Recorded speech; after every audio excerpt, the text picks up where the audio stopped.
Stakeholders in the promotion and advancement of child rights in Nigeria have called for stronger online measures to protect children as they seek knowledge and follow development trends online.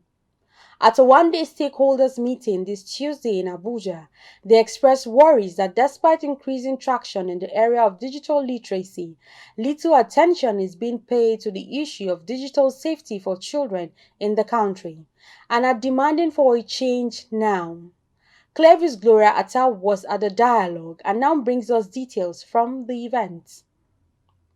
In today's fast-paced, technology-driven world, the internet has grown to become an integral part of everyday life as it presents unlimited opportunities in business, entertainment, healthcare, education, and more. Today, the internet is not only accessible for adults but also for children. The digital landscape is a dynamic space where children can access a plethora of content through various devices such as smartphones, tablets, and computers. From educational videos to social media platforms, the content children consume can significantly impact their cognitive, emotional, and social development. While the internet offers unprecedented opportunities for learning and growth, it also poses potential risks to children's safety and well-being. In recent years, there have been growing incidents of young persons falling victim to trending cybercrimes, including online identity theft, cyberbullying, cyberstalking, exposure to inappropriate content, and online sexual exploitation and abuse. This alarming surge has become a source of huge concern for parents, teachers, regulators, and relevant stakeholders. It is against this backdrop that stakeholders from different ministries, departments, and agencies of government, civil society, and non-governmental organizations have converged on Abuja for this one-day stakeholders dialogue on child protection in Nigeria. Speaking at the event, the Executive Director, Hope for Second Chance Foundation, said the event was designed to stir up conversations on the need for stakeholders to ensure that the digital spaces become safe for children to thrive and attain their full potential. You will see some social media handles where they post nude pictures of children. You will see some skits where, they violate the Child Rights Act or the laws that protect children. We need to start talking about these things. And that's the whole essence, calling every stakeholder together. You know that TikTok in China is different from TikTok in US. It's TikTok different from TikTok in Nigeria. There are movies that cannot premiere in some countries. We need to take this thing serious. You go on the social media, to even ask your child to search on YouTube, you'll be scared of what your child can find in the process. So it's important that we must find a way to regulate this space. As long as we would have children in that space, we must take regulating it seriously. And regulating it is not always negative. The fact about it is, even when we regulate, as long as we put the right systems in place, it will help that industry in itself. In his remarks, the chairman, House Committee on ICT and Cybersecurity, Stanley Adedimeji Odidiomo, stressed on the need for digital literacy among Nigerians to enable them evolve with emerging technologies. The message here is for us to take our children's safety seriously. They have access to a powerful tool called the internet, and which we relate to as the digital space.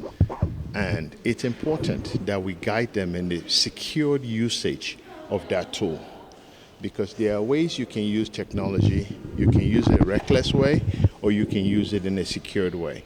But we need to teach our children how to securely use this tool. And before we can do that as parents, we also as parents, we have to be trained. So that's why Nigeria is also going about with a digital literacy program to close the gap between the people who have the digital skills and those that don't, and also to close the gap between the rural and urban living.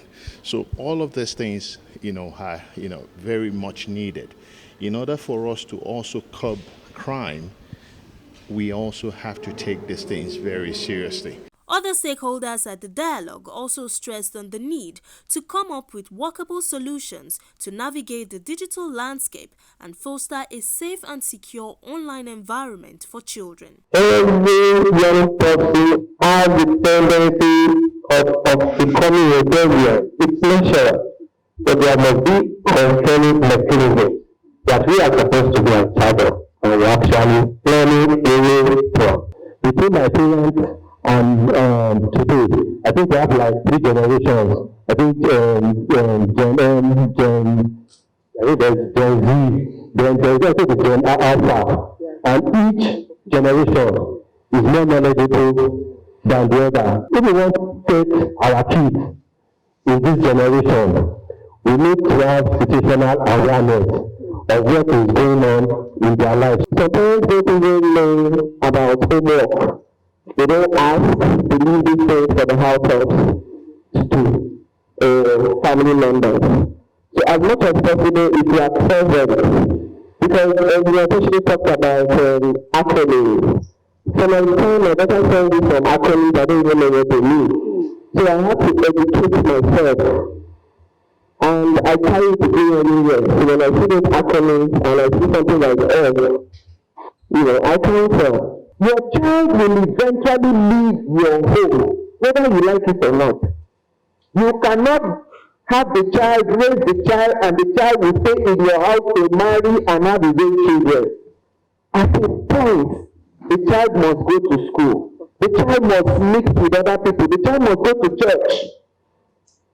So, we need to take the responsibility. We need to learn how to parent in addition to every other thing that we are learning. The one-day stakeholders meeting with the theme Safeguarding Our Future, Nurturing Safe Digital Spaces for the Nigerian Child also featured interactive sessions among participants. Gloria Atta reporting for Clearview News.